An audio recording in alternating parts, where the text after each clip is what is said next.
একটা দলের নেতা পালাইছে, নেত্রী পালাইছে, সব পালাইছে, সব পালানোর পরে ওরা রিয়েলিটি মানতাছে না। মানে রিয়েলিটি মাইনা নে তোরা ভাই, তোদের দিয়া হবে না। মানে কমপক্ষে 15 মাস, মানে সরি 15 মাস কি, কমপক্ষে 15 বছর, এই 15 বছর মানে রাষ্ট্রীয় ক্ষমতার ভিতরে ওই আওয়ামী লীগ আসতে পারবো না। মানে এটা একবারে 100%। মানে ওরা তো সামাজিকভাবে বয়কট হয়ে গেছে।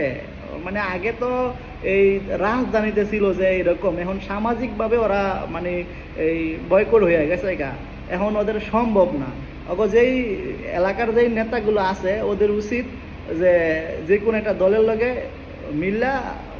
মিলামিশা থাকে রাজনীতি করা। আওয়ামী লীগ অতীত, এটা বুঝলা দিতে কইব। কমসে কম 15 বছরের লেগে এটা ভুল তুই একবারে, মানে এটা মানে কনফার্ম এই 15 বছরের ভিতরে আওয়ামী লীগ কোনো ইলেকশনে জিততে পারবো না।